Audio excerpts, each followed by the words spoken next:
Uma coisa que tem me chamado a atenção nesses últimos tempos é porque pastores reformados escreviam livros como estes, por exemplo, e eram livros extremamente aceitos pela comunidade reformada, mas parece que tudo isso mudou. A mentalidade mudou em muitos lugares e em muitas pessoas.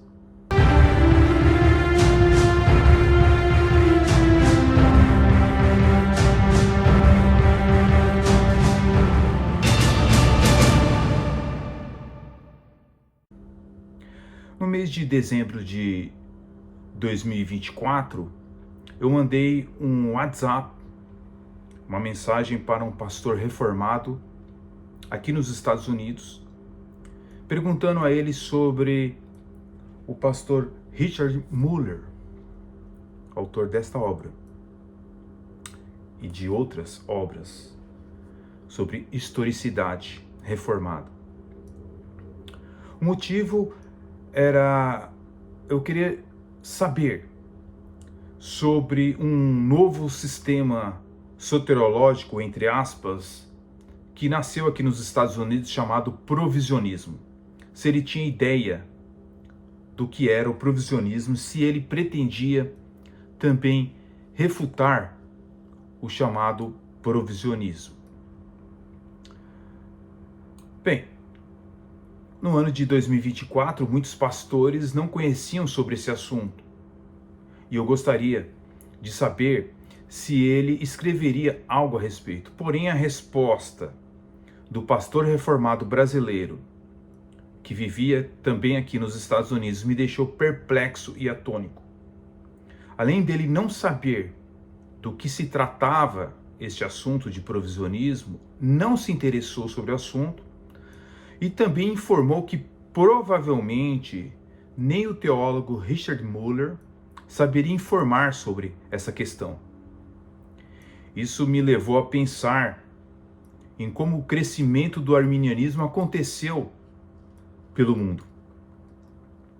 No início, poucos alertavam sobre o desvio de Jacó Arminius, a exemplo do professor Francisco Gomarus, que nasceu em 1563 na antiga Bélgica, né?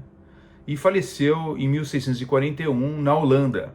Ele foi um teólogo monergista e professor universitário, cujas disputas com seu colega mais liberal, Jacó Arminius, sobre a doutrina da predestinação foram intensas.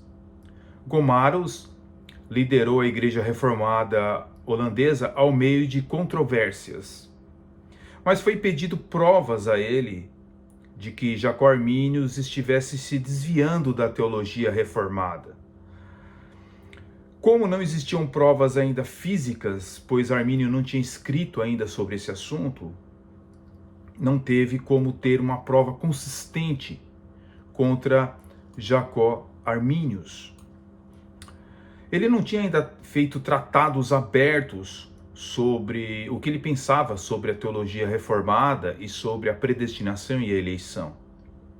O que existiam eram testemunhas verbais, como, por exemplo, o seu aluno Gaspar Sibelius, né? É um aluno de Leiden, da Universidade de Leiden, que relatou que Arminius proibia em cursos privados as pessoas lerem Calvino, Bessa, Sanche, Martyr, Ursino, Penckes e outros teólogos reformados de renome, mas que Armínio recomendava abertamente sinergistas católicos romanos, como, por exemplo, Castélio, o herege Socino, o católico Molina, e muitos inimigos da graça eram recomendados por Arminius, e eu vou deixar aqui embaixo desse vídeo as provas do que nós estamos dizendo sobre essa questão. Porém, Francisco Gomarus não foi ouvido E nasceu assim, após a morte de Armínio, os remonstrantes. Somente mais tarde foi realizado o Sínodo de Dort e conhecemos bem a história do que aconteceu. O arminianismo foi condenado e outorgado como heresia. Mas ao conversar com este pastor presbiteriano em meus dias, eu percebi como as pessoas elas estão destoadas daqueles teólogos reformados do século XVI e XVII. A sua mentalidade mudou. O que aconteceu? Será que eles abandonaram a teologia reformada? O que aconteceu? O que eu percebo é um pragmatismo, né? E assim como o que aconteceu com Armínio e Gomarus nos seus dias, tem acontecido em nossos dias também, né? Os poucos que querem alertar sobre o sinergismo que vai tomando cada vez mais forças em todas as áreas do saber, na psicologia e tantas outras áreas, parece que não somos ouvidos também, né? Hoje não é diferente. Quase não existe pastores reformados, apologistas que lutam pela teologia reformada diante dos seus opositores. A história se repete do século XVII.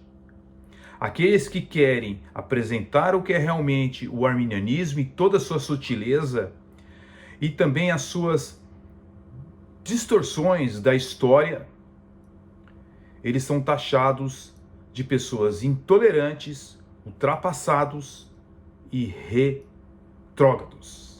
Muitos pastores reformados de nosso tempo adoram a Mamon. Não querem deixar de vender os seus livros, os seus cursos online, deixar de tramitar e pregar em igrejas arminianas e deixar tudo isso pela verdade bíblica soterológica. O que nós acreditamos como reformados, que é bem diferente do que é o molinismo, o arminianismo e o provisionismo. Os defensores do sinergismo militam pelo arminianismo e andam livremente pelas redes sociais, refazendo a história dos séculos 17 e 18.